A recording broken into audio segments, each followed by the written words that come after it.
Welcome to the Home Studio Hangout podcast, where we explore what it's like building, running, and working out of a home studio with your hosts, Joshua Matotek, Andrew Simmons, and many guests in different areas of the music industry.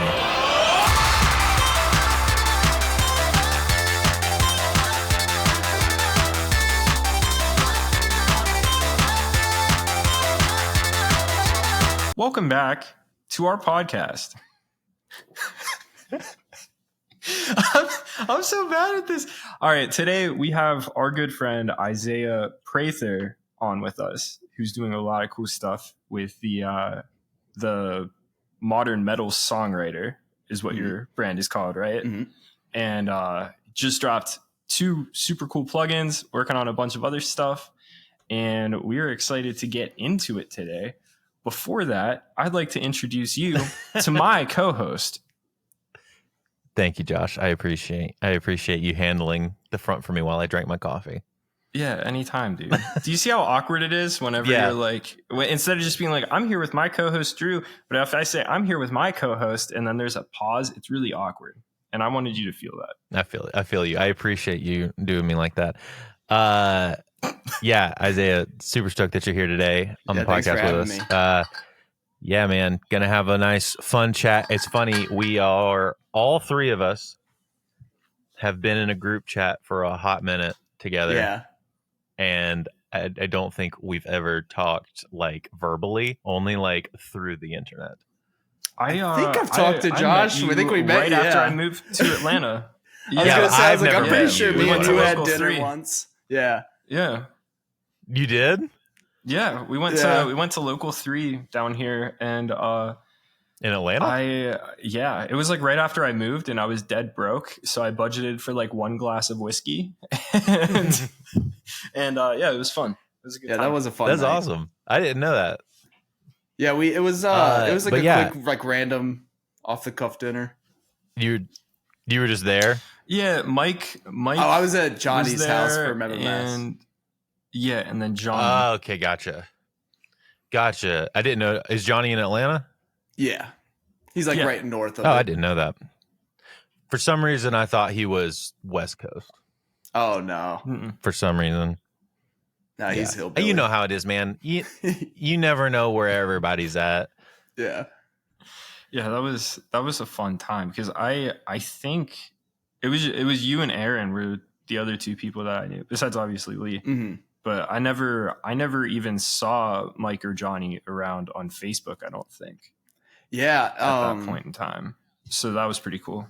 Yeah. I was like, I feel like they are super quiet on Facebook. And I've been like over the past year just pushing them, like, make content, post more. I'm like, you need to be like around in these groups. And honestly, like, that's a big thing for Mike. He's like doing a lot of the editing stuff and he's killing it. And like, just posting the content's like helped a lot with just building out that business.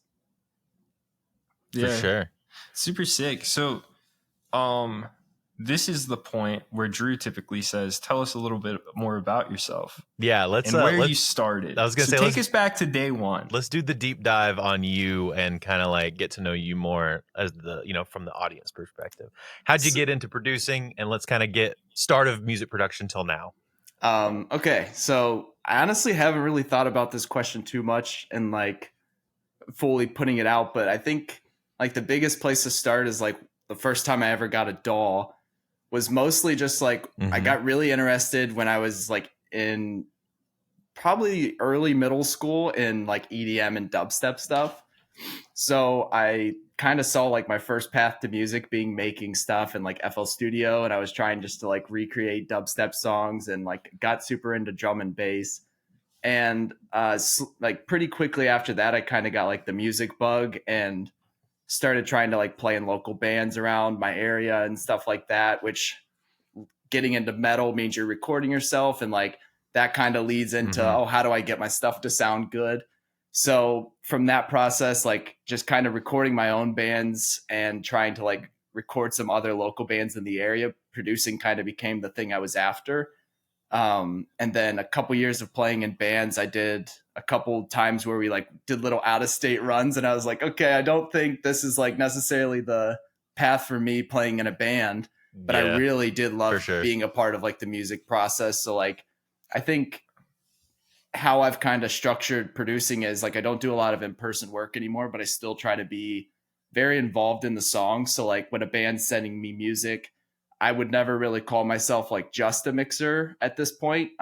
Maybe for some projects, but like I'm trying to get in the nitty gritty with them on the songs and kind of like helping them add, you know, post-production layers, kind of shortening sections, doing that kind of stuff. And it's been like pretty much this big goal of working up to like being able to try to be a part of the song as much as possible, but not necessarily being in the band, and being able to work on like a bunch of different music so I can kind of like flex those little different creative muscles and kind of keep the excitement up with every project. But yeah, just kind of like starting from bands and like dubstep-y type stuff to kind of working into production over the years. And then that led into MMS right now, which is kind of the current thing that we're trying to launch off the ground, but you know, still keeping mixing at like the forefront of what I'm doing.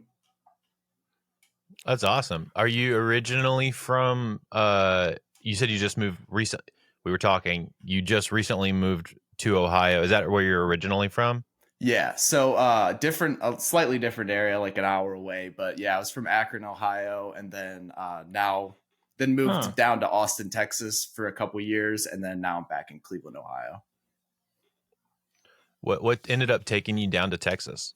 So I went down there to work with Machine, which I don't know if you guys know.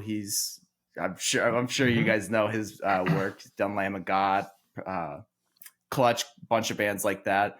But I went down there, helped him with Machine Shop Live and a bunch of little projects he was doing, kind of helping him like in an assistant engineer type role. And then from going down there, I worked down there a couple years, and you know, eventually it just became one of those things where I saw, you know, mixing was kind of mostly the thing I wanted to focus on, rather than being in the studio and working like day to day on engineering type roles. So we kind of moved from that to starting MMS, which has kind of been like the most exciting thing that has gotten me really like creatively juiced lately. We're making a lot of like really cool plugins, and it's been really exciting kind of being able to nerd out on things in a different way, because I think my mindset with working on bands is like I'm so not focused on the tones and that aspect, because I'm really focused on trying to get that song forward. And like, you know, the guitar tone is probably the least relevant thing when we're working on a, you know, production with a band. So getting able to kind of nerd out on like, oh, what are my favorite amps, and like, what are the best pedals out there on the market right now, and kind of being able to put that focus back into it has been really cool, because I think it's very easy to like, when you start producing, to overlook the excitement you had about all like the really nerdy details on gear. And it's been exciting to get back into that, just because it's kind of brought up a new passion for all of the audio stuff that like maybe kind of got drowned out over the last couple of years to me. So it's just been exciting, because we're working on a bunch of new stuff, and like the goal with all of the products over there is like making a product that allows you to focus on the song, because when you open it up, the tone is just, it's there. So like for the amp, you know, the goal there was to like open it up, and like this should be a good enough tone for you to get your idea down, get your song written, and then like tweak it if a little bit if needed. And then same kind of thing with a lot of our stuff. Oh, what were you saying? It seems like you really like knocked it out of the park with it though, because the way that I saw it like advertised at first, it was like, this is the amp sim you want if you're like writing, if you're like starting, all that stuff. But now like the only two amp sims I consistently see posted are yours and then Neural. Yeah. Neural amp modeler. Yeah. And it's like, you know, people are using those for everything now. And I think that you guys really knocked it out of the park. If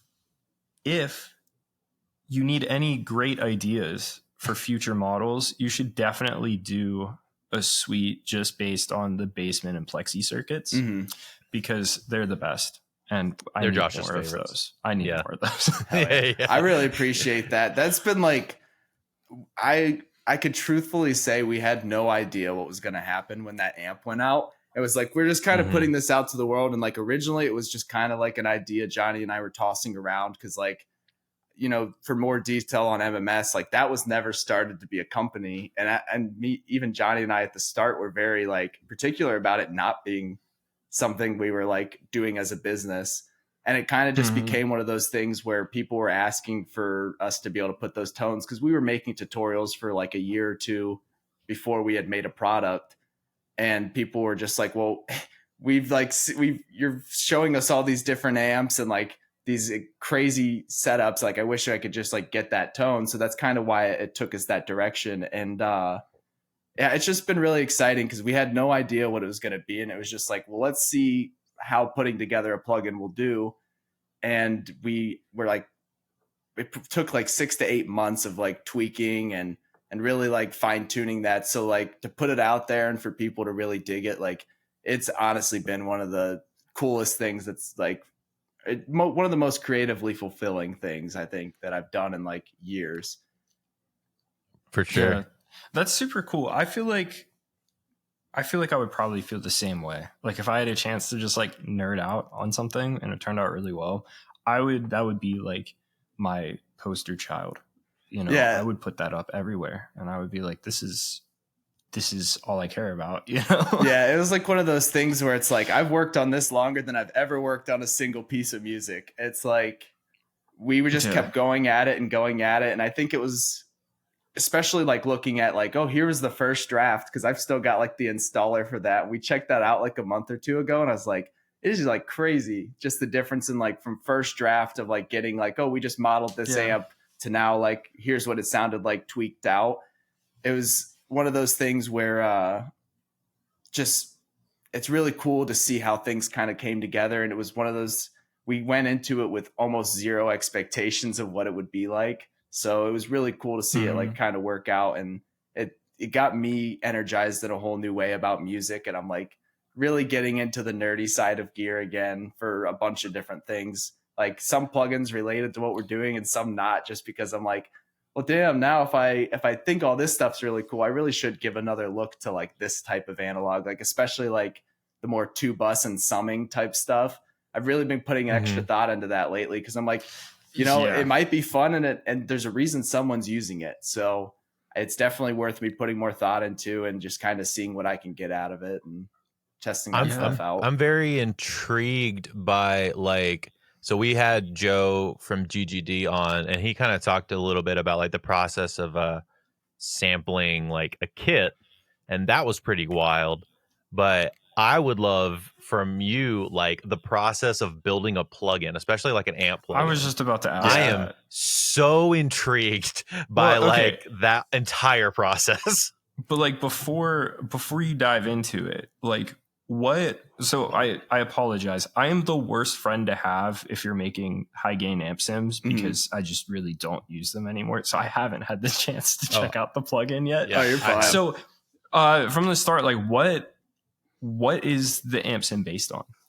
So I will say we haven't been like super public about the 3 amps because the one thing that we did is we wanted to design it in like an idea of it not being like necessarily a 1-to-1 model, because I think when you think about it, a lot of amp sim companies, like, you know, for example, Neural being like the biggest in the market, all of their amps are like, this is, you know, this 6505 or this, you know, specific amp modeled to exact spec. And like the goal of that amp is necessarily to like, if you have the hardware version, they should be interchangeable. So like the idea with ours was like, we did model 3 specific amps, and we modeled, one was a clean combo, one was like the British mid gain amp that everyone expects, and then like one high gain US amp.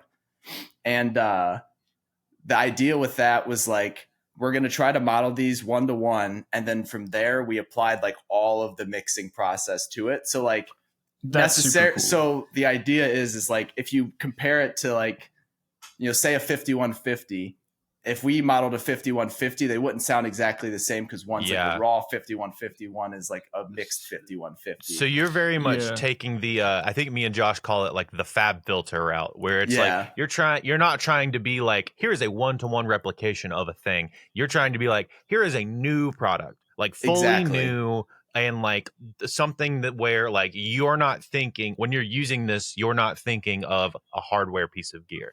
I love that so much. Because I feel like that's where a lot of people kind of go wrong, you know, where it's like, in all honesty, sometimes you don't want it to sound one for one. And then on top of that, your favorite guitar tone was probably some very convoluted recording chain with an amplifier that has different tubes in it, non-matching cabs. It might have been modded, you know. Yeah, exactly. That's the thing too, is like, you know, even if you take a 16505 and you model it, you know, or I guess if you take 36505s, have 3 people model them, they're all going to come out very different too. So I think that was a big part too, is like, we didn't want this to be one of those things where people were immediately like, well, I don't like this specific amp. That amp's not going to work for me, because anyone who knows like amps, there's so much flexibility in any given amp. And especially when you start like tweaking out features, like one of the amps we used has a bias mod in it. So that alone already is going to make it sound different from the stock version of that amp. So when we're doing all of those little tweaks, like we wanted to make it one of those things where regardless of what you think that amp should be dialed like, just move the knobs how you would hope. Because even the knobs on our amp, like when they're at noon, technically like on the real amp, they're far from noon, you know? So like our high gain amp specifically, like we wanted it to open up at noon because we wanted you to have the full range from like where it sounds good to be able to flex. So like we knew one of the amps we modeled specifically had like very little low end compared to what you'd want in a mix. So like the average thing you would do is throw that knob at 12 and just like have it all the way up and cranking low end into the amp. But it was like, well, now you can't push more low end if you have a thin guitar. So it's like getting that 12 point to be where the noon point, or like where the actual up point would be, was kind of like the goal. So we had all the flexibility from where we expected most guitars to load in. And we like, the whole testing process was like, let's put like 30, 40 guitars through this amp and just like see what could sound the best through all of them, because there is so much variance from like 8 string to 7 string to 6 string. So like we wanted to really dial in like what was going to be the easiest starting point to where you had the most flexibility on any guitar. Because there's some amps that work great if you have a 6 string, but like there's going to be way too much low end if you don't.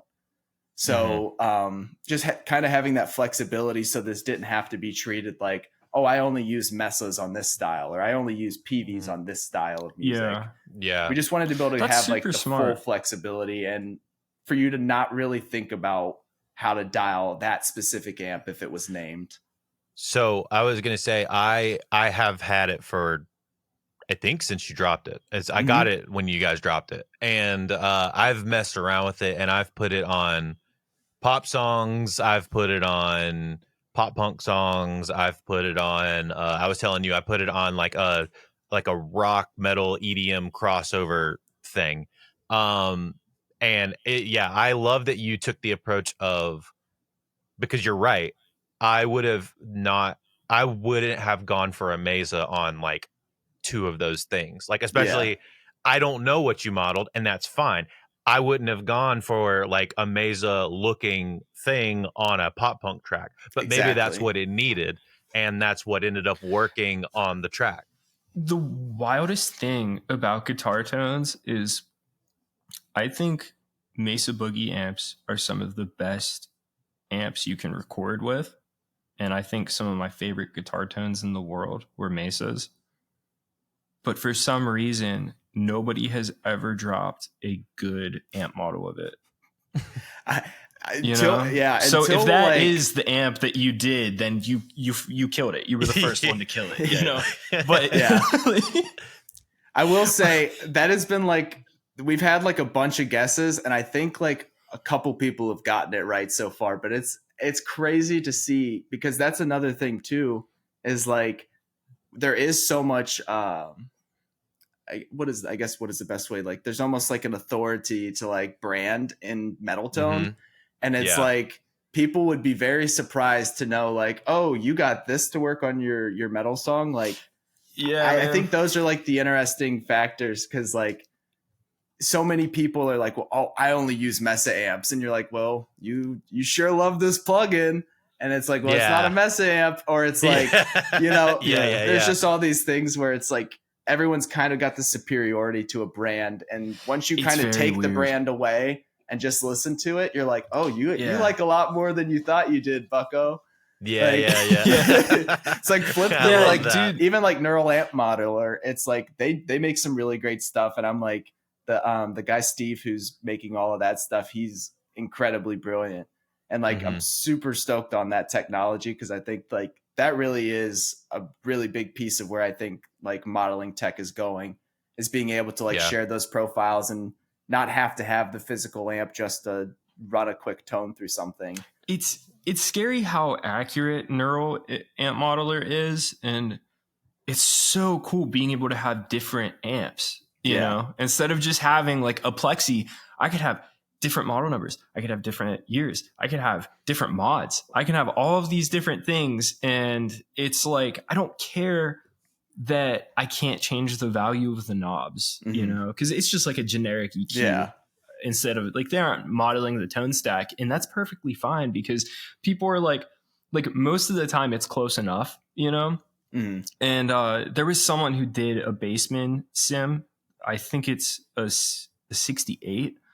And that thing rips. My friend, so my dad always had Marshall amps. And so he has an old JMP that I just love. It's like a 72, I think. And that thing rips. And then he has a 2204 JCM 800. That thing rips too.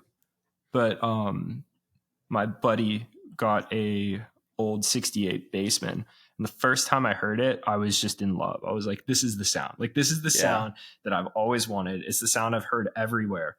And so I've done everything I can to try to make that same sound in the box. And whenever I downloaded the one Bassman thing, my brain isn't working today. I had to get up really early. Once I got like the patches and I loaded them up, I was just blown away, because it was like the first time ever that I've heard something coming out of my computer that sounded like I recorded it in a room. You know, like it was just awesome. And like going back to the other thing, I really struggle with good, clean amps. Like back to the Clairvoyant, like I struggle with really good clean amps for pop music sometimes, because sometimes they're like too aggressively bright or too aggressively hi-fi, or they're too transparent, and they don't actually affect anything, it's or there's like no just the breakup DI sound. Or there's no breakup like when you dig into it or anything like that. And I feel like you guys did a really good job of like capturing whatever you did with giving a really good, flexible, clean sound as well. I appreciate that. That clean amp took like quite a bit of work to get to, because there was so many different variations. Like we tried a couple different amps for the clean too, and it was just like one came out just to being like perfect. And we were trying like, oh, we'll do clean channels on big amps, and honestly it came down to like the best clean channel is going to be on a really sick combo amp. And like, that was like, and we went like super classic with the clean sound, because it was like, those have like really good breakup on them. And they also can get like crystal clear. And you can, they're you moldable. Sold me. Now I have to try your plugin. I didn't know that there was a, I'll send you a copy right after. It's awesome. So I would say even that's a really good segue into like, what was it like building a plugin? Because this would be your first plugin, right? Like you've ever made. So I couldn't remember if you had built you've only done sample I did some like context and sample packs, right? stuff. Yeah. So like, what was it like building like a first standalone thing? I will say it was like a much different process than I ever kind of thought it would be. There was I think the biggest thing was finding like the right programmer who we knew could like handle the job in terms of like getting the right sounds. Because I mean, as you guys know, there's a ton of companies that do amp sounds, and some are really great, some are like less than desirable, but like in general, the technology is getting really good now. So it was like, if we're gonna make something, let's not be like struggling to keep up, but more so like, let's try to do this like as good as we can get it. So we kind of like trialed and worked with a bunch of different people's plugins, and we kind of went to somebody who could do the hardware modeling really, really well. So we worked with Kive, and like now he's working with like Plugin Alliance and stuff, and like a lot of his stuff's getting put over there because his work's getting recognized now. And That's awesome. Kive was really able to like help us get the amp models down, and he also was willing to deal with our flexibility of like all the tweaking, because we didn't have a ton of like, we weren't super involved in the process of like the beginning component modeling. So like getting the first amp down and like putting all the components essentially onto paper in a computer, obviously, but getting like all that original amp model down, we went through that process. And then from there, it was like 6 to 8 months of like then creating the actual plugin and like taking it from essentially just something to feed audio through to then becoming like a full usable plugin. And that was a big thing, is like doing the knobs like by components instead of like, you know, trying to estimate EQs. Like this is exactly how the knob will affect that amp. So like we wanted to make sure that on a component level, like the knobs worked like they should. And then when we added new features, that they were going to be like flexible and user friendly enough. Like the enhanced knob is doing a little bit more like additional mixing stuff. And then our tilt, those were just like random ideas that kind of came up in the process of like creating the amp. Cause it was like, we wanted to make solutions that were like really easy. It's like, instead of trying to like toss the mids down and tossing the highs to create some weird EQ shape on the amp, it's like, you know, using that tilt to get the brightness, and then you can just bump the lows. Like it just any like moves that like made it easier to get the tone that you needed out of the plugin. The tilt knob like, was a genius idea. I appreciate that. That's like one of those things that like I've been using tilt plugins after amps for years, and it was just like, someone needs to put this as a knob on the amp, because it's like, how many times do you just want a darker or brighter tone, but the second you like adjust the tone stack, now the tone is not fitting in your mix. Well, and then like it gives you now what you've done is you've given the ability to automate it inside a mix for like verse versus chorus sections, which is like just so much more unique as far as like tone shaping throughout a song as well, from a mixing standpoint. I love doing that on choruses, bumping the tilt just slightly brighter. Just a little bit. Yeah. Yeah, that's super smart. Did you guys do any like pre-EQ? Because you were talking about trying out a bunch of different guitars and stuff like that. So we decided we were going to try and mess with that and do some like DI matching level stuff on the amp. And it kind of came down to one of those things where I think it overcomplicated the plugin slightly too much in terms of just like the user experience. Like I think if you want to do that and like that's the route you're going to go, you can definitely like, you could just get one of the plugins that do it. And I think it was more so like, we didn't want to throw in another knob like to confuse people. And like, it was just another step. Cause when the plugin or the feature that we opted for was realizing that like most people sucked at getting their input gain correct. So like when we were testing out like and checking out comments on like other amps and seeing like what are the struggles that people have when they're dialing an amp sim, a super big occurrence that we had was like people that just don't know how to get the volume correct in their amp. So we added a button where it's like just chug for 5 seconds and it's going to auto gain your input to like whatever it needs to be to hit the amp properly for all the presets. That's super nice. And that's something nice. Like I that. used to use I'm sorry, I keep cutting. Oh, you're fine. No, I was just saying. I used to just something use like that makes it easy. Yeah, no, that makes it so easy, because I used to use Helix all the time, and those amp sims are like some of the most finicky amp sims I've ever used whenever it comes to input gain. Like some of them you need to have your input gain way lower, some of them you have to boost like 10 dB on the front of it just to get it to like sort of sound like the amp. And some of it you redline it the whole way.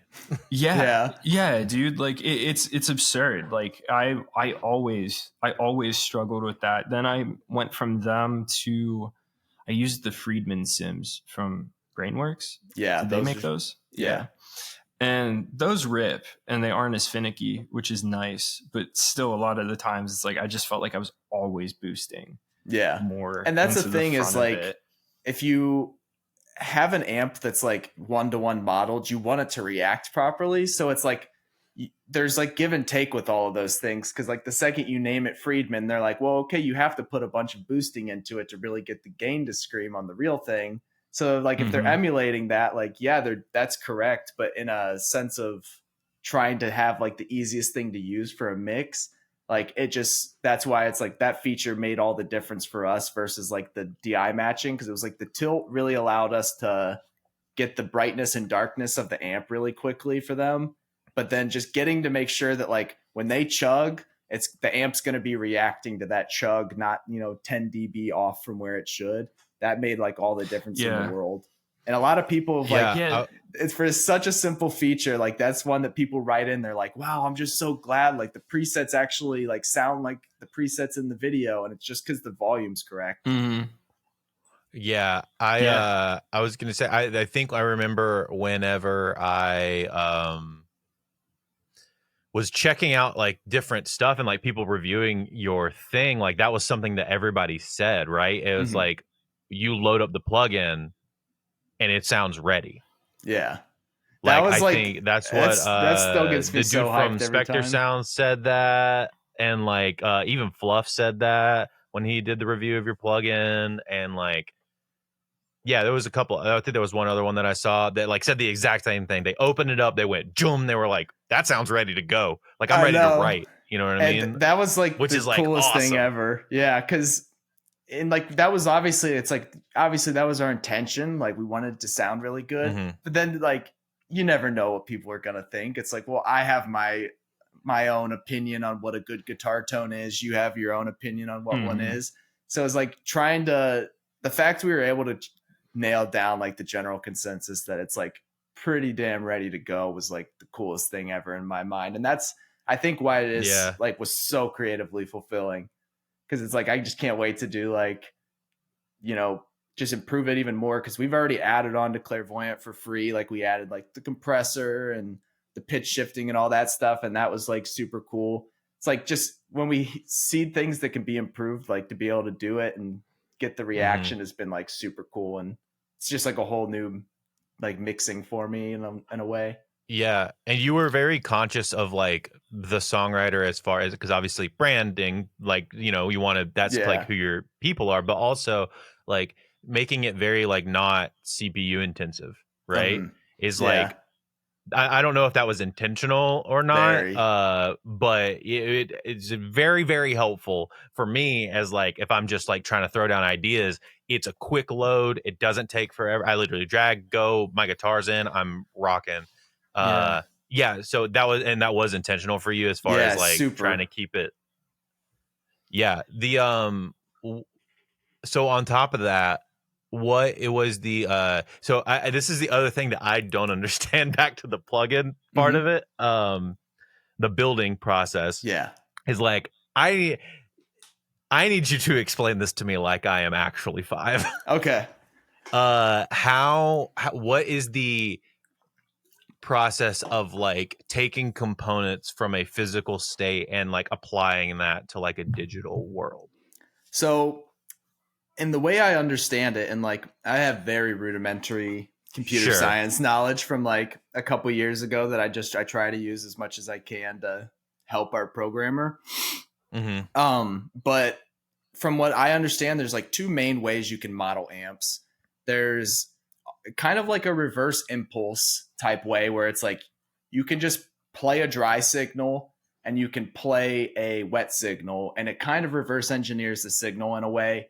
And that's how there's a couple companies that do similar things, and that's kind of similar to the process of how like the tracing thing works from STL that's coming out.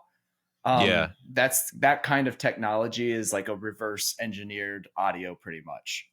And then the other way is that you can essentially build the hardware inside of your computer component by component. So it's kind of like taking a circuit board of like an amp, and you're saying, okay, here's the circuit board. Here's how everything runs. This component makes this type of sound. So like you're essentially building the hardware inside a computer. And then by building that hardware inside the computer, it's essentially going to be able to recreate the hardware to like the most exact extent. And then from that point on, it's like you can go through and add any of like the additional types of things you'd like to add. But the idea of like, if you're doing the latter type, which is like the component build, the goal is to be essentially getting like the most exact sound. And like, that is probably more akin to like how an Axe Effects is modeling in terms of when you're with a Kemper, like you're kind of like reverse engineering, and that's how it creates a profile. But like the Axe Effects is almost like you need this component, these tubes, this component here, and all of those together make that amp. So it's kind of like just two different types of modeling, and both have their merits too.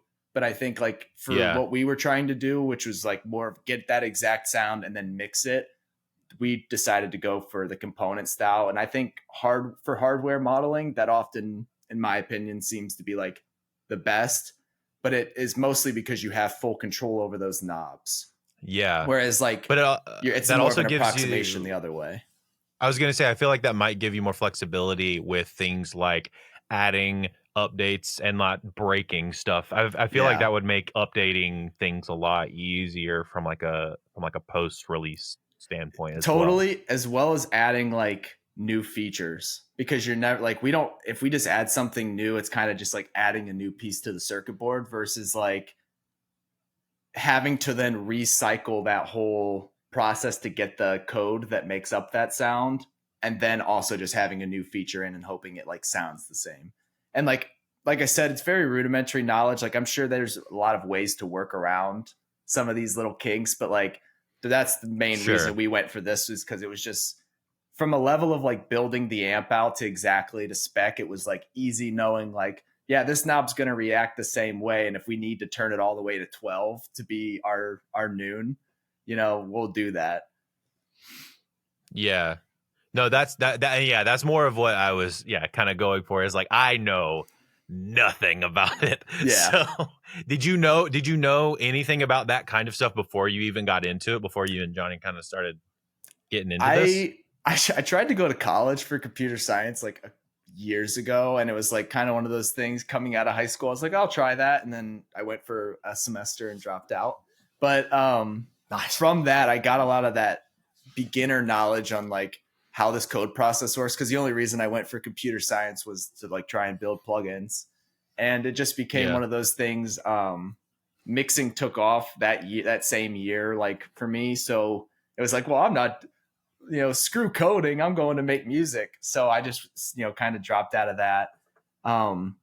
But I would say my knowledge is pretty low on how to make plugins before this, but I've like kind of just by proxy had to learn quite a bit about like what's possible, what's not. But I still am like learning something new pretty much like every time we do something. That makes a lot of sense. That's super cool. How different was, obviously probably a lot simpler, but the amp Clairvoyant versus something like NovaClip, was the process similar? Or was it a very different process versus, obviously it's probably not component based necessarily, or was it still more component based? The Clipper was definitely like way different in terms of how that's going. And we have some other stuff that's like coming in the near, like not super near future, but it's coming out in the future. That's like definitely the Clairvoyant style of doing things, very component based. The Clipper was one of those things where, digital clipping is digital clipping to an extent. So it was one of those things where that code kind of exists, and you're able to kind of take what you want to do and go on top of that. So you don't have to go too crazy with the component modeling. Digital clipping is digital clipping in terms of like just what you type to code. And then once you start getting out of like the hard clipping mode, like where you start adding in your shapes and like our saturation and all that stuff, is where you start kind of making it your own. So this was almost more like, I guess this is like a third type, which is like purely just DSP. And like when you're not modeling anything specifically, this would be more like just digital DSP. So I guess there is kind of like three modes. Fully creating something fully digital that doesn't exist in the this is like your C1 comp from Waves versus like an SSL comp. They're just like, one's completely digital, so it's just based purely on like math. Yeah. And also Nova Clip rips. Oh, thank you, dude. It's really good. I used it at Lee's on a project that we were working on together.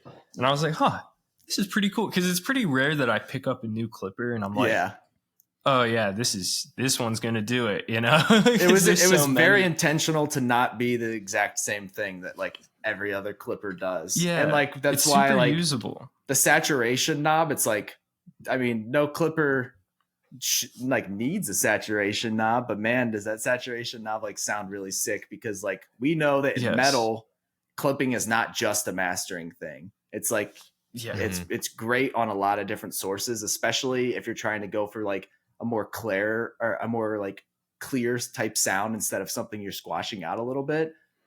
So like, especially on drums, like adding that saturation in behind the clipping, it removes a plugin that you're going to need anyways. And we were able to kind of like dial in that saturation to like work really good on mastering if you keep it low. And then like, you can also just crank the hell out of it on drums, and it's just going to add like a ton of good harmonics to it.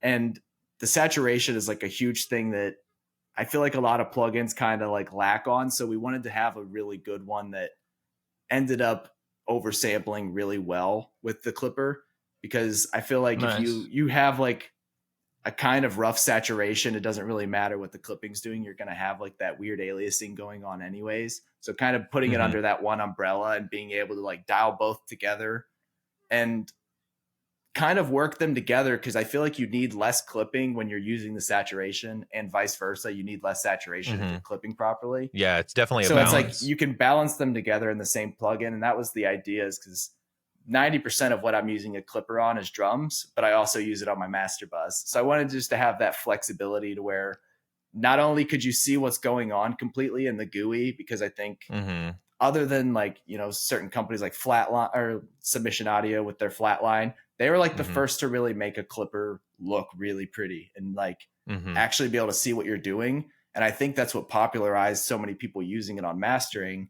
But then I wanted to be able to just have like some of those features that were able to be more focused towards drums and bringing out like the saturation and fatness out of things. Yeah. I think that like a lot of people don't really view clippers the way that like they really should be until like you hit a certain point, and then you see like what like bigger producers and mixers are doing. Yeah.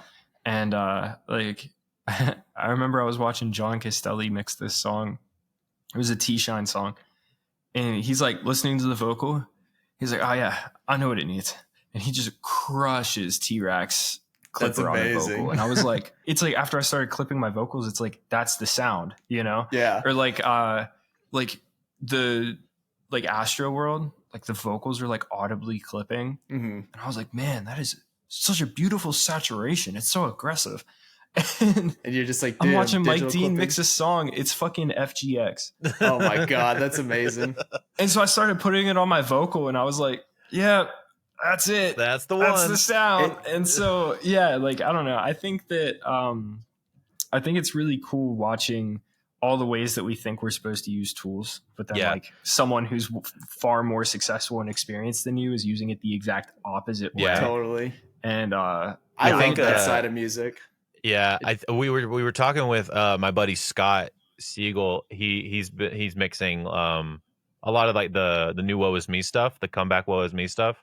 Nice. And he was like, yeah, I use clippers on everything, like literally everything. I use clippers on everything. And he was like, it just gives that like hyper realism. And I think like we're in a state in music of like mass hyper realism, and like it just using it in different ways. And like what you're talking about with like the clipping and saturation being built into the same thing gives you this really cool flexibility of being able to do that hyper realistic like sound. That is a good way to describe it genres. that I haven't heard. Cause like it is, I when I hear hyper realistic set, I'm like, damn, that like is the exact thing that I think I was thinking of. Like when I hear that like very forward mix and like everything is kind of just like in front of you and it doesn't feel like it's got this like distance to it. And that's like what I've noticed with clipping too, especially on mastering.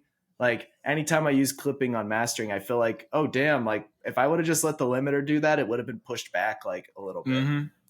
Yeah. And I still use limiting, but just when you use everything in progression together, it really helps things like actually sound so much clearer. Yeah, 100%. So what is the saturation based on? Is there like a particular type that you chose, or I don't remember if we settled on a blend of the two or if it was just one by the end, but it's a preamp saturation and a transformer saturation if it is the blend. And if not, it's just based on the transformer. But I remember we tested a couple things on that because the transformer sounded really, really great on the mastering, but it does start to like add in that chunky low end. So like we went pretty low on it, and I'm pretty sure the knob, depending on where you're at, and it is blending. So like starting at the base, it's like kind of a low transformer saturation, and the higher you go, it turns more into like a preamp saturation where it's like audible distortion. So it doesn't balance. So it balances out the low end like information that it's adding in. That makes a lot of sense actually. Yeah, we tested a bunch of different things because like just having the saturation ramp up was kind of weird because we wanted it to sound good on mastering and on like individual sources. But like if you push it too hard on either one, it was going to sound weird. So the knob kind of had to shift a little bit. That's really sick.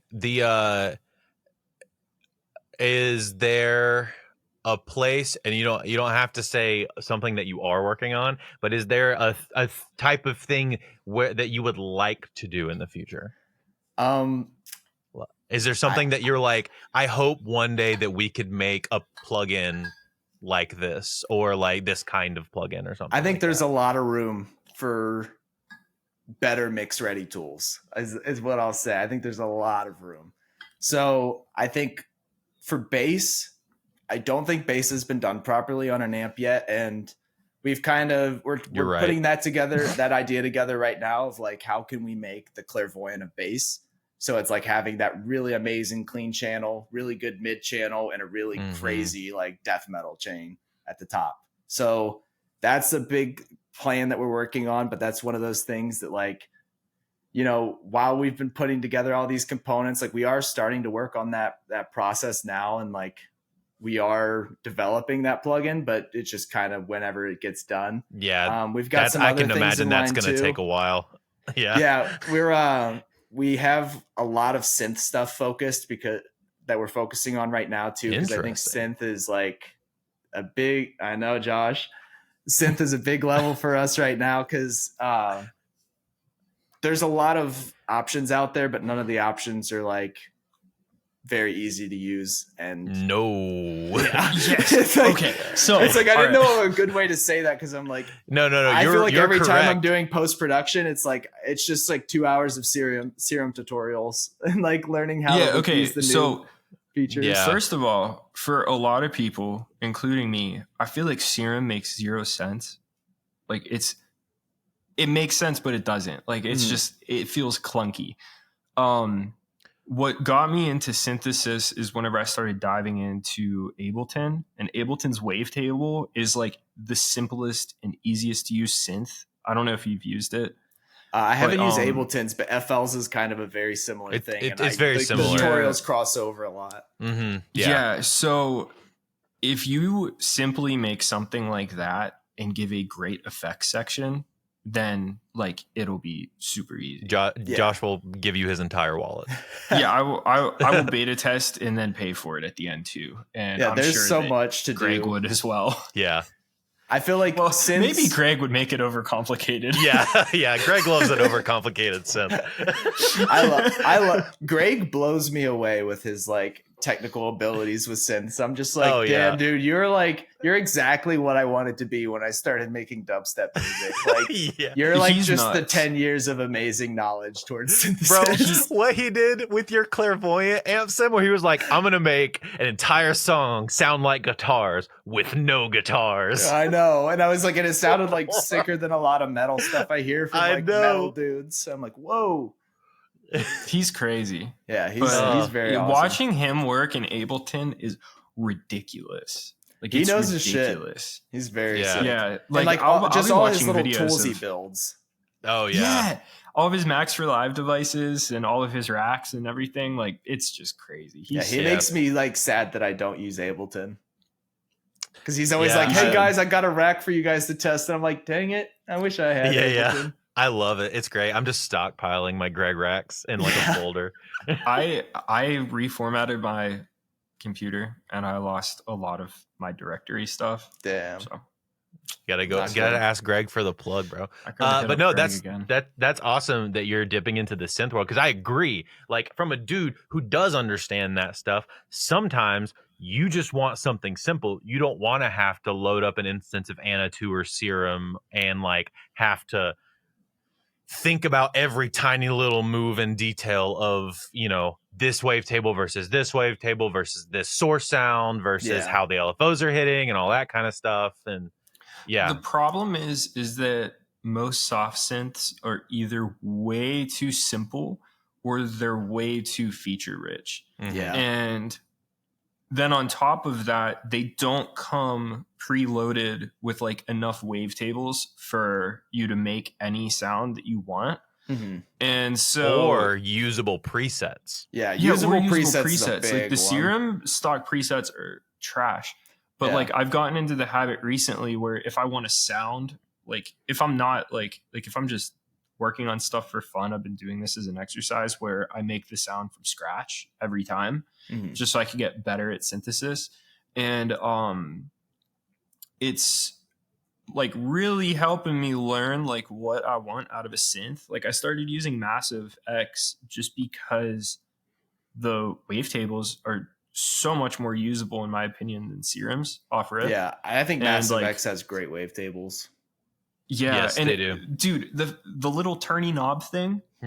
It's satisfying, right? That's great. It's so smart. Like, why? Meanwhile, in Serum, you have to like open it up and then it's confusing. It looks confusing. Why does it look confusing? That part should be easy. You're choosing your wavetables. Like, the first time you open original Massive is actually the most confusing thing in the world. Oh, it actually is. That was like what I started out when I tried to make dubstep as a kid, and I'm just like, okay, there's 56 knobs. All of them have a different thing under them, and they all do something completely different. Yep. And then there's a drop down menu with like, there's a drop down menu with a million different options of like wavetables and combo wavetables and like, all those options, and we still go to modern talking. Exactly. Dude, honestly, if you want a great like a great example of like an easy to use interface, pick up an Arturia Micro Freak. They're like $300. Oh yeah, the hardware, dude, I love mine. It's super easy to use, but the fact that like, so it's over there, I could grab it, but at the top there's 4 knobs. The one chooses the synth engine, and then there's 3 modifiers for each synth engine. So if it's like a wavetable, you could cycle through wavetables. If it's anything else, then like you're morphing, you're changing the timbre, you're changing whatever. And then you have an analog filter, and then a cycling envelope, and then a normal envelope as well that's automatically linked to the filter. But then the routing is genius as well. And it's like, there's no onboard effects, but like some of the coolest sounds I've ever gotten are from this extremely simple little synthesizer. That is sick. I think that's the one I tried to look at a couple years ago.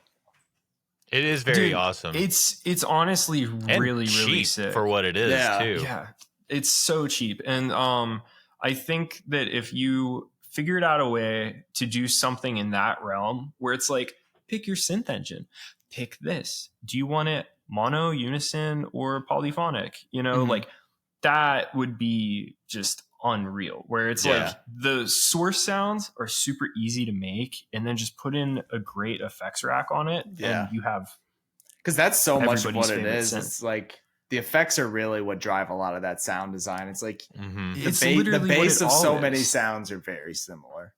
They're especially all like very, with like very respace simple. type stuff like you talked about earlier, is like when you're trying to create that one sound you're working on for a video, it's like you probably have like one starting point for half of those sounds, and it's just like, what did you do the back half that made it the signature bass sound? Yep, that's really what it is. And it's typically just like someone used this saturation plugin into a clipper, and it's like, oh, okay. Or they used a different wavetable and then just like slightly turned the knob a specific way into that wavetable, just a little bit more, so it's interacting. Yeah, it's just a little bit, you know. But I think that an interface like that would be awesome, because I mean, while every wavetable synth is technically like that, I think just having something that is more intuitive to the people who like hardware would be sick. Because all of the hardware like emulated synths out there kind of suck. Like, as far as like all the Arturia stuff, they sound awesome, but like tweaking the sounds is such a pain, because all of these old synths, they're popular because like that was like forward thinking at the time. But it's like now, like, hey, maybe it would be nice to have a cycling envelope on this old synth that doesn't have one, you know? Yeah. And like, that is one thing that's like weird like about a mix. plugins. It's like it is cool to like replicate the exact same thing with hardware, but like I love when plugin companies are like, this is our hardware, but with a couple extra features now. Like that's always cool, because like you said, you could add those filters into the original thing we all love. So I found out that my dad has a Casio. What's that super popular tiny one, Drew? Freaking. Is it a C? It's a C T. Gah. I don't know, man. Watch. It's old. Oh, is it an SA81? Watch it be an SA81. I thought it was a C something. No, it's not an SA81. Yeah, it's a C something. But anyway, CTX 700 maybe. No, I don't remember. Something like that. I found out my dad has one, and he's had it for years, and he just never told me. And I was like, I want it because you don't use it. And Baby Audio just made a version of it. That's cool.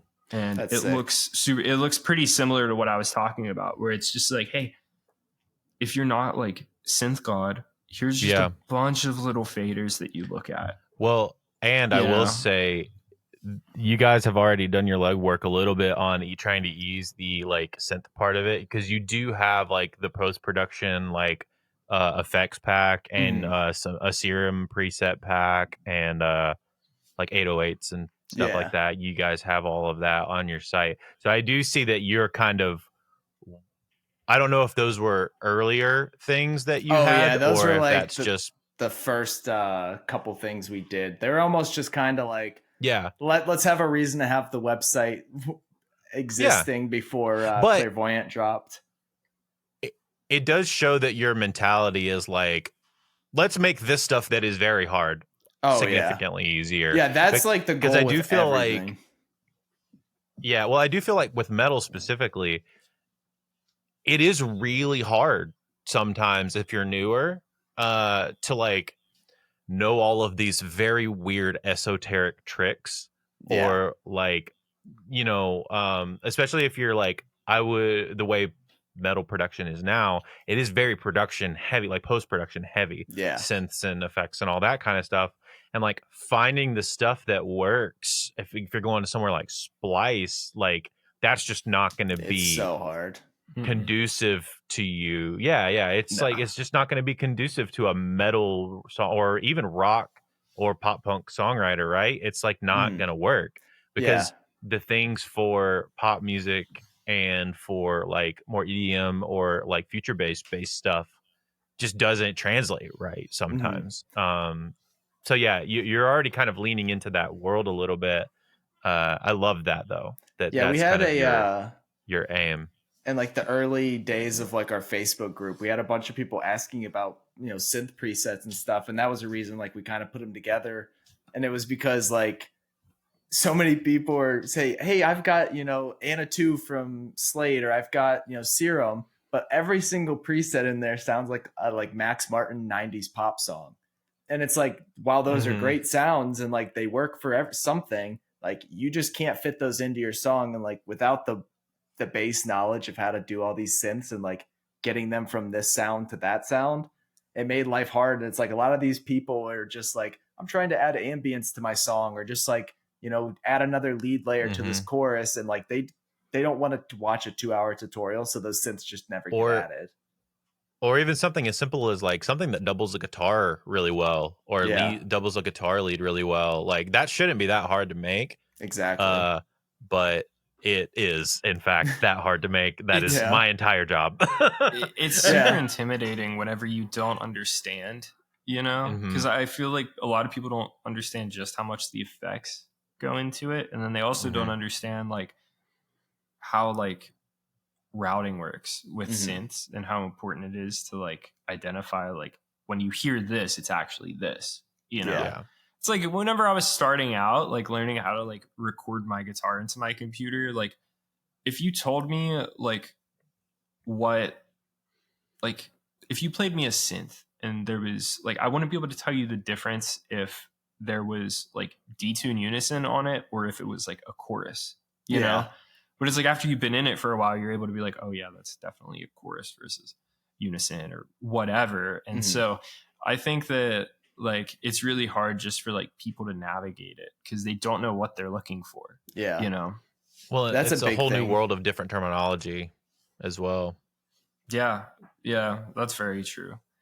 But yeah, I'm excited to see it whenever you get it up and running. Yeah, that's like definitely a big thing hunt now that's being pushed on, because like creating something where it's like you're actually able to come in and like make the sounds you want to hear. That's the goal. And that's something that's just not like incredibly bloated with features, but like also isn't one of those things where it's like, this is synth on training wheels. So like, there's definitely like there's a level to it to where like, I still want to be able to like use this and feel like, damn, this is like the sickest synth plugin I have. But then also the guy who's like just learning synths is like, okay, this is like manageable and I can learn how to make synth sounds from this. Because I feel like everyone needs that first intro where it's like, oh, you turn a triangle into this, and then it turns into this, and it turns into this. Once they like learn that method, you can kind of use any synth.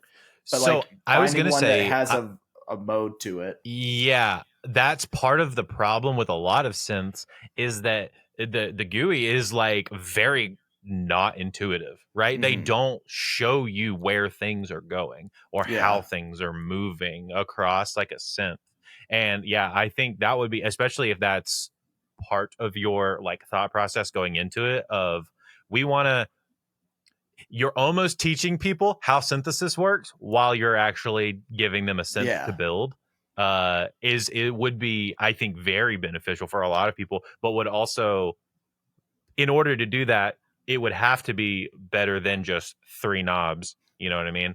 Because, and which would immediately make it more usable to somebody like us who does understand like a lot more about synthesis, but then does give the person who has no idea, one, a lot of great presets to start with, but the ability to reverse engineer those presets and go, okay, this is doing this and this is doing this, you know, therefore, you know, I can now understand why this sound is the way that it is. Yeah, because I think that's like, you hit the nail on the head with like, there's just no direction on any given synth when you open it. And it's like, oh, you got your oscillator here, but you've also got like a random oscillator here, and you've got an effects section here, and you've got like a weird compressor EQ filter thing here.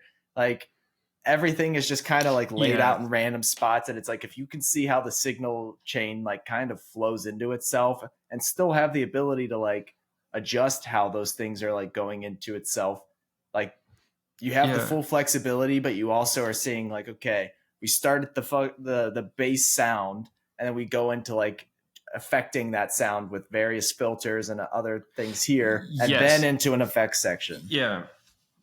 Yeah, I was about to say, if you took like the engine route, instead of just making like another wavetable synth where like you have to cycle through different engines, I think that would be way cooler. It's almost like a pedal board. Yeah. Yeah, I mean that's how my synth works, where it's like I can choose to do wavetable. I could also choose to do like the super saw that they have, or I could just do basic shapes, or I could do FM. Like if you were able to give me like a combination of everything with a really solid FM section, and it was like not a pain in the ass to use, that is like gold tier synths, Hell yeah. Especially like in the box, because it's like, I don't know why. It's just like, I always feel like just navigating software always sucks so much more than just having something tangible. Yeah. I agree. And if you did it like that, where it's like, here's the bass engine, here is like, the whatever engine, like that would be super, super cool. So Isaiah, you don't only make plugins. No, I don't. That's not all you do. That's all. It's actually funny enough. Yeah, you don't only make plugins. It's like the last year type thing for me. Yeah. You don't only make plugins. You also produce, mix, and master. I think I first heard of you doing mastering. Was the first thing. Probably. I did. There was like a year online where like, I think people just thought I only mastered because I just talked about it so much, but it was like one of those things where it's like, if you're doing a couple songs of mastering in a given day, like it just, I guess was easier to post about one of those because I'm just waiting for an export. So like I was like posting a ton about mastering, and for like a good year or so, like a lot of people had known me on Facebook from doing that. But yeah, I've kind of always done a lot of stuff, and the majority of music I work on is like that pop EDM centric metal, where it's kind of like a blend of the genre, but there's a lot of like synths and heavy production going on outside of just like the metal instruments. I've kind of like slowed down on doing like just metal centric stuff, just because I feel like the production side that I can bring on the synth side is just a lot cooler than the more like raw hardcore type metal stuff.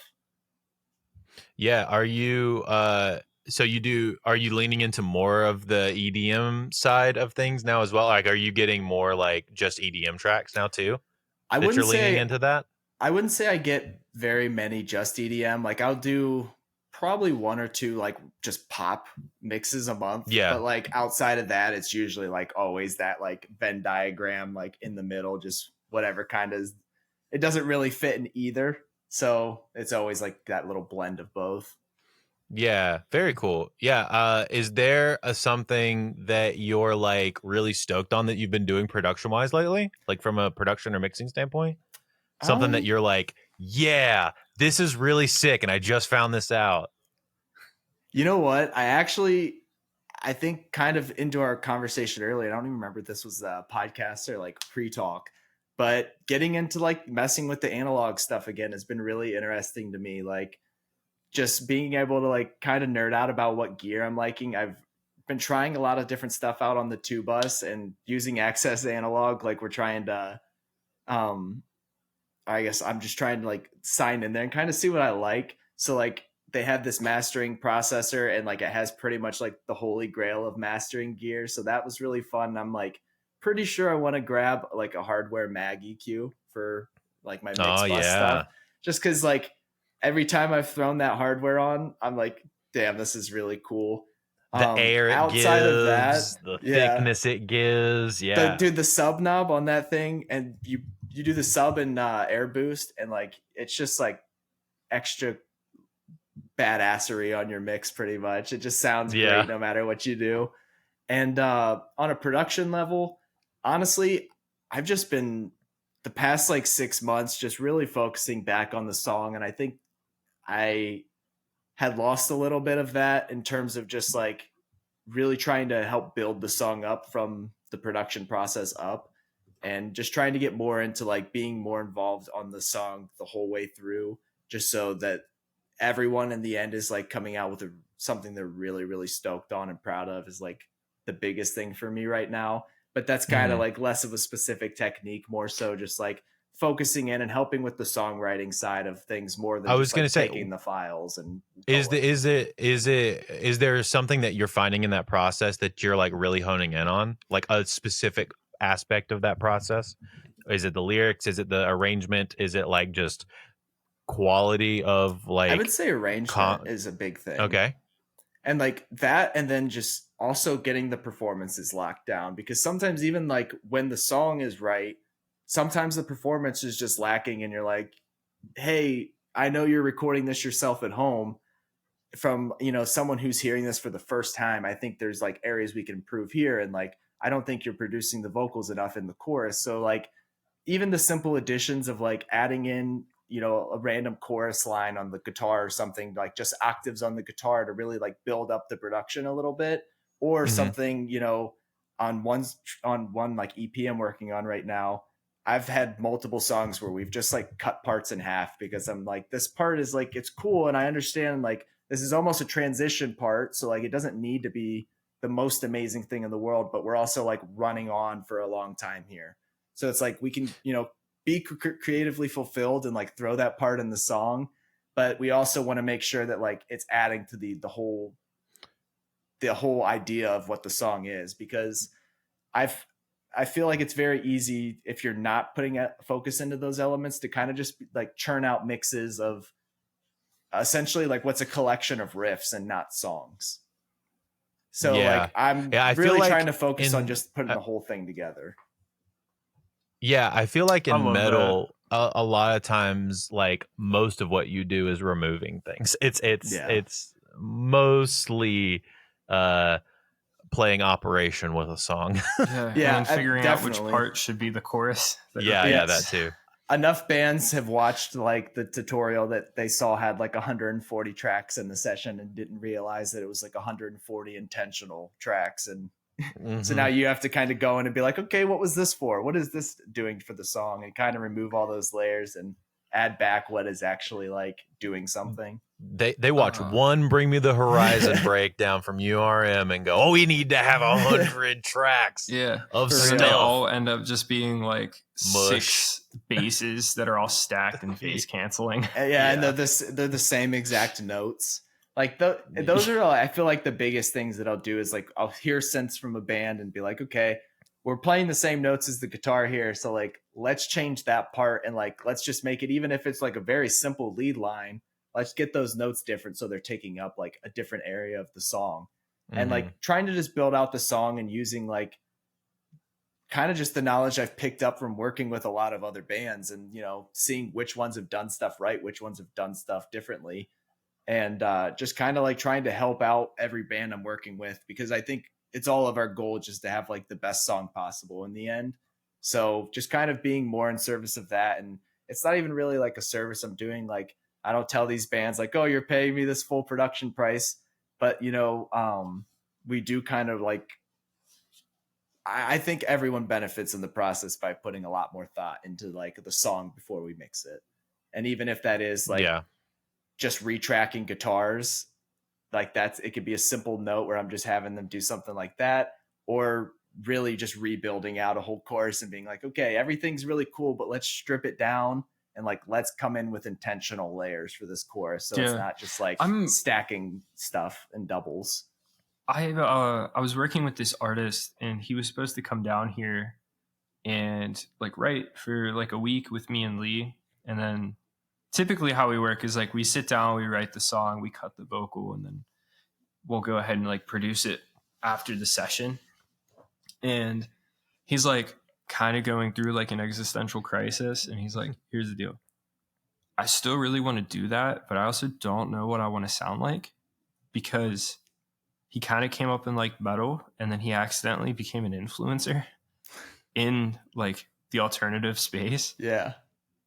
And so he was trying to make music that fits into that space, but he doesn't really like it. So he's like, I want to make pop music, but I don't really look pop right now. I really don't know how to do pop or anything like that, but I want to go full pop. And I was like, well, we can do that. That's perfectly fine. He's like, but also like, I want to try to write the songs myself. And I was like, great. If I don't have to write anything, that makes me really, really happy. You know? Yeah. It's like, there's a lot of times whenever like you're writing way more than the artist, and then the whole time you're just questioning it. Like, are you lying to me? Do you actually like it? You know? Yeah. and I can't stand that, you know, because I just the whole time, and then I start overthinking everything. Because, you know, it's my idea. Therefore, obviously it's not good. And so he was like, I'm buying a recording rig and I'm getting a Telefunken sponsorship, and I'm going to like write these songs. I'm going to cut the vocals. I'm going to learn how to do that. I'm going to send them to you.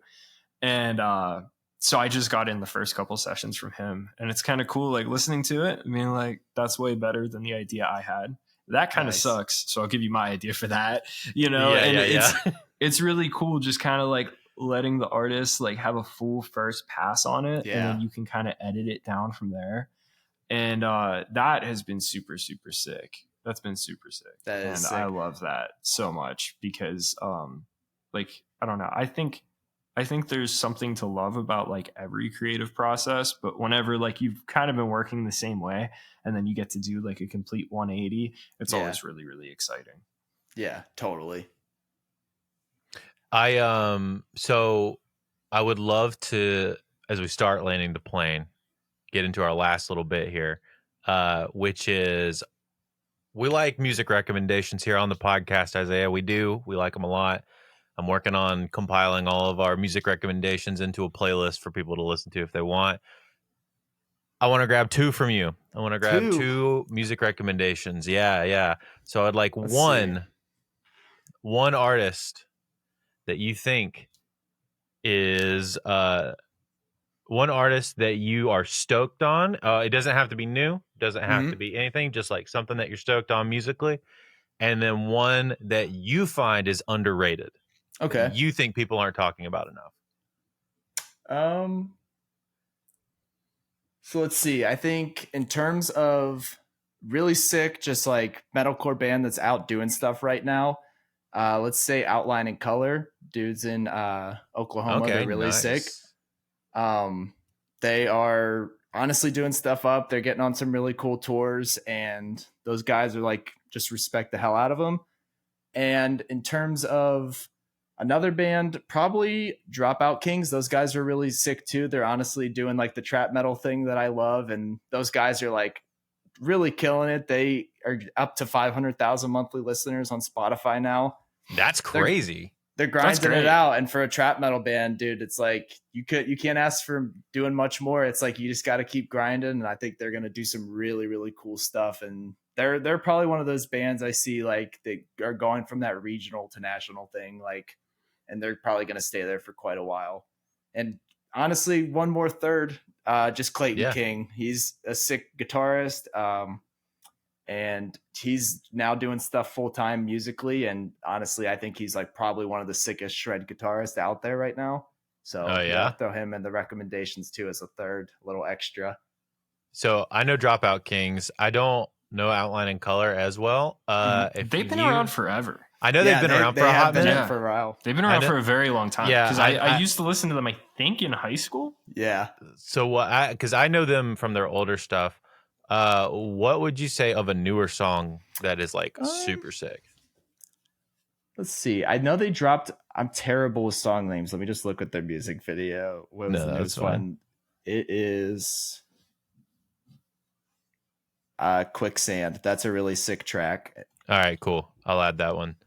I try to get different stuff from different people. We had he's from the Texas area actually, Philip Odom on, and TikTok dude, and he was like, yeah, I worked on this record where we sampled like Midwest emo, but it was a hip hop record, and I was like, yo, that sounds crazy. So like we get weird left field recommendations all the time from a bunch of people. So yeah, I love like building a thing where people can be like, I need inspiration and I need it to be like, I don't care where it comes from. So just like, getting stuff from different people, and everybody listens to different stuff. So you know how it is. Sick, man. Well, Isaiah, thanks so much for coming on the podcast and talking to us, man. Dude, thank you so much for having me. Thank you. It's been a joy. This was awesome. Everybody go check out Isaiah stuff and the Modern Metal Songwriter stuff. Well, this will be your time to plug, dude. Modern Metal Songwriter and yourself. If you are a rock and metal musician and you really want some like super easy to use tools for making your music, go check out our stuff at modernmetalsongwriter.com. We also make a ton of free tutorials and a ton of free content that goes out every week. So you can follow us on our social media there. Don't have to give us any money and you can learn some stuff for free. And great YouTube channel as well. If you're on Facebook too, join our free Facebook group. There's like 3,500 people in there and that group's pretty active and has a ton of people that just post their ideas and they get a ton of feedback, and then it kind of helps everyone improve their songs. And yeah, that's my plug for that. And if you need any mixing and mastering done for rock and metal stuff that's got a lot of synths in it, hit me up. Yeah, dude. Josh, thanks so much for hanging out with me today, hanging out with us today. You don't have to thank me, man. I'm thanking you, bro. No, because thank you for doing the intro. You make it seem like I'm not a package deal, dude. Thank you for being here, and thank you for being my co-host on this podcast, Josh. Yeah, of course. Isaiah, thanks so much for hanging out with us. Listener, thank you so much for listening. Go follow Isaiah. Drop a subscribe on the Modern Metal Songwriter YouTube channel and follow their stuff. And make sure you're subscribed here. We'll see you next week. Later. See ya.